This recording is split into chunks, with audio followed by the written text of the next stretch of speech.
It's the Kyle Hyman Show on Redeemer Radio.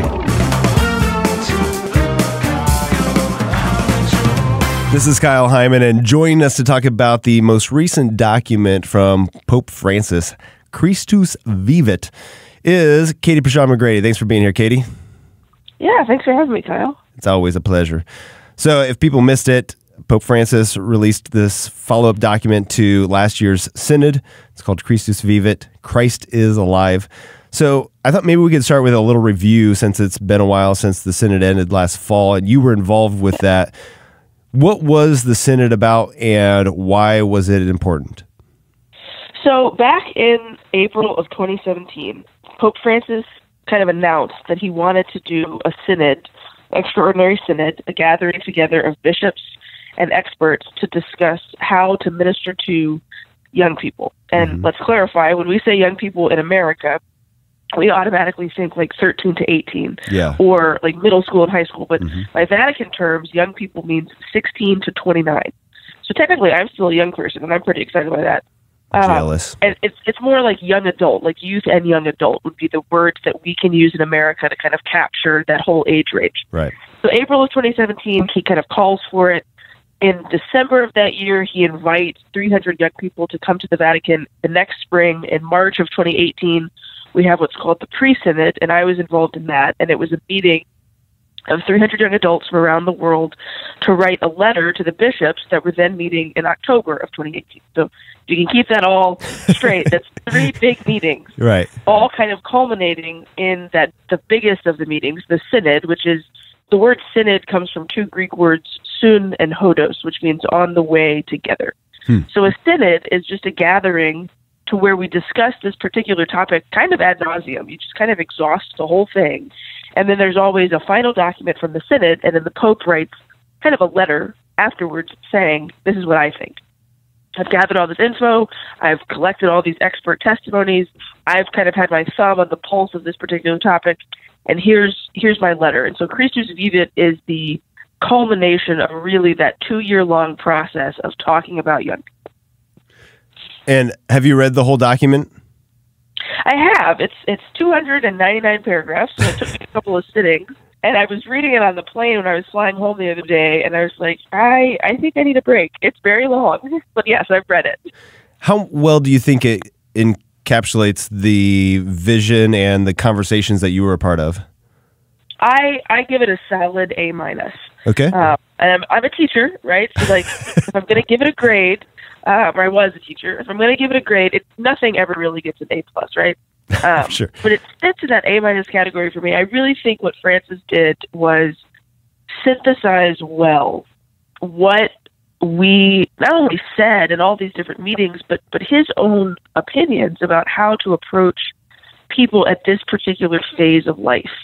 And it was very pastoral. I greatly appreciated. I mean, I'm sure we'll talk about the specifics of some of the things that he said, but it felt like a letter written from a dad to his kids. Like it really did. A very long letter, but my dad's quite long-winded, so it actually reflects fathers very well. Yeah. So how much of it is written to young people versus written to people that would be working with young people? Yeah. So chapter 4 is very blunt. He's like, I wish now to address young people. So chapter 4, I think it might be like 30 to 35 paragraphs within chapter 4. I'm not exactly sure off the top of my head.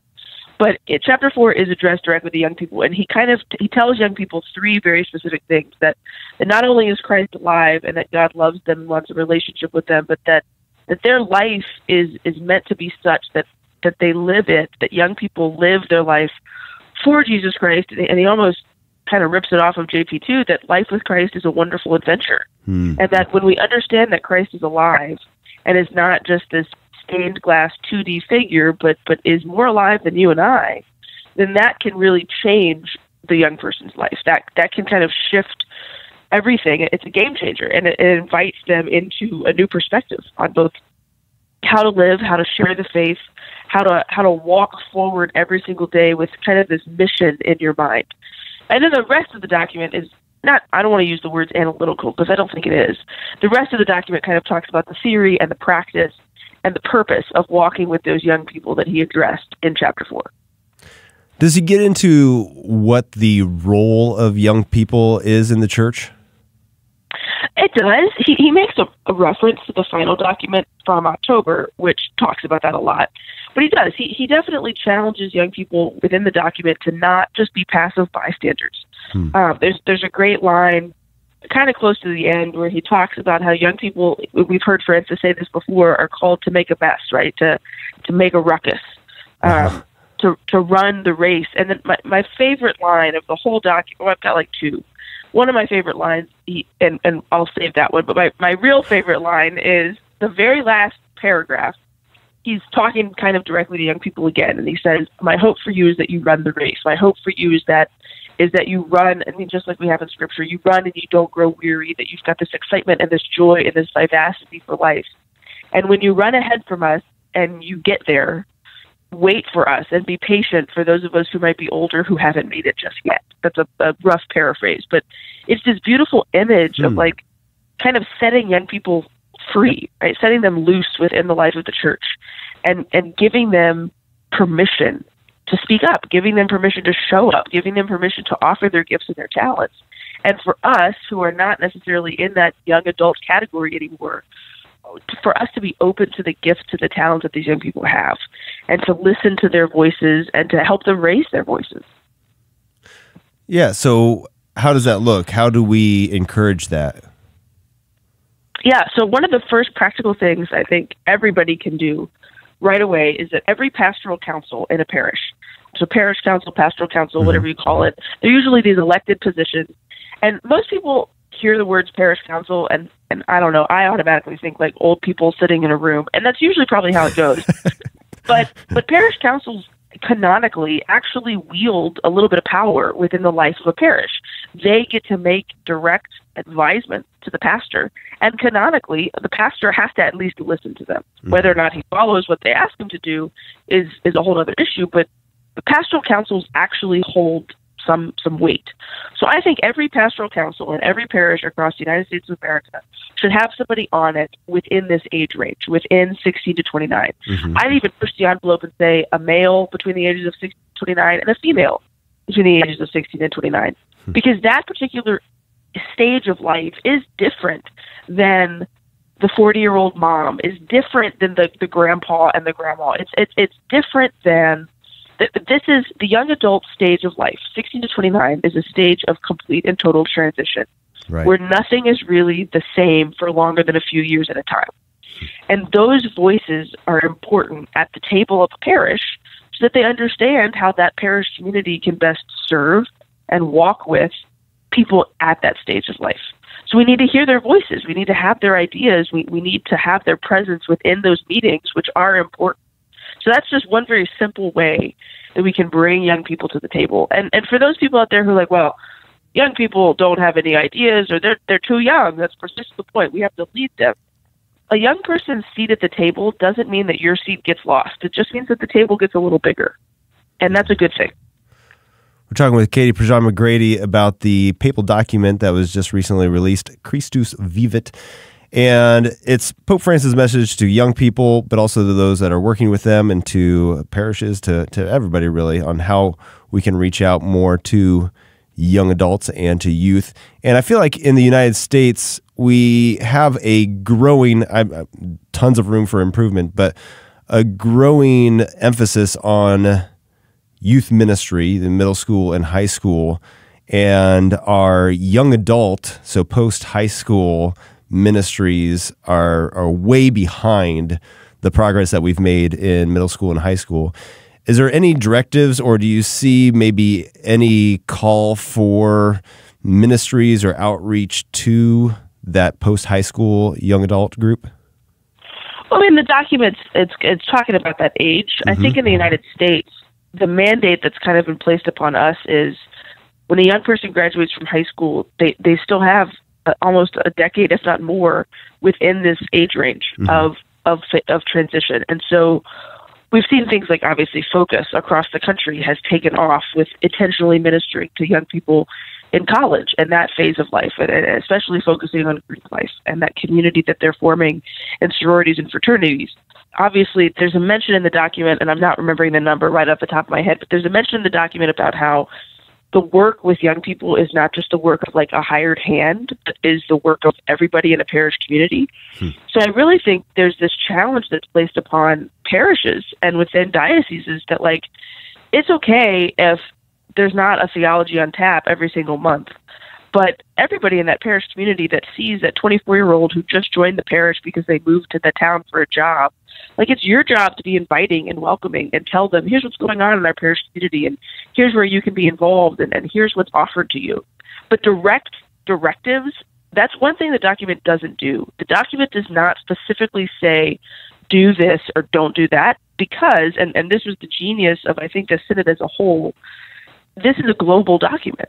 Ministry in Fort Wayne, Indiana is going to look very different than ministry even in Lake Charles, is going to look different than ministry in Africa and England, right? Like these countries across the world that came together for both the pre-synod and the synod itself are really going to have to start extrapolating this document and down to the nitty-gritty create these pastoral plans. And that's happening across the United States. There's a national summit happening at Franciscan University at the end of July. There's a webinar series coming out from the Federation of Catholic Youth Ministry that will be talking practical tips on how to do this. I mean, we're a week into the document being released, and there's already people saying, well, this is what we have to start doing. And I think that's excellent because the document really invites us to dream and to make that ruckus that he tells us to. And you mentioned how long it is. There's a lot of things covered. Anything that you wish Pope Francis would have mentioned in the document that he didn't?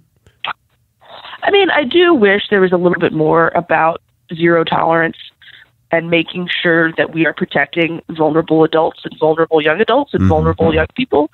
But I say that not as a criticism of the document so much as I think I term them Francis grumblers, trademark pending. I think Francis grumblers who already don't like him are going to use that as an excuse to not read this. Well, he didn't talk about sex abuse.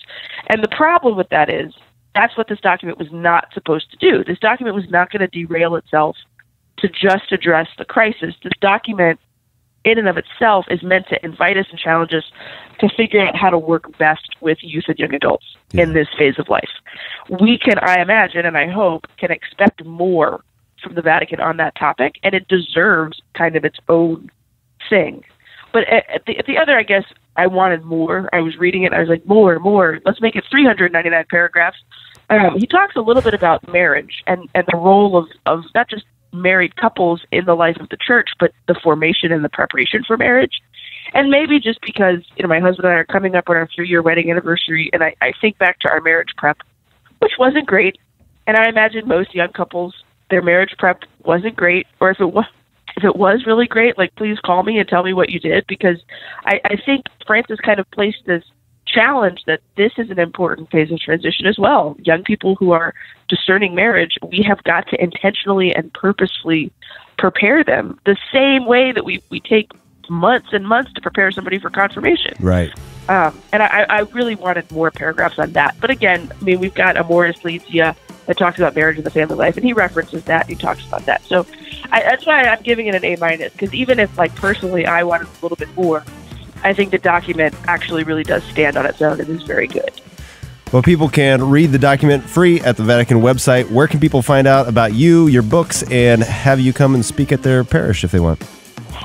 So KatiePrejean.com, that's Prejean, and I'm on Twitter and Instagram at Katie Prejean.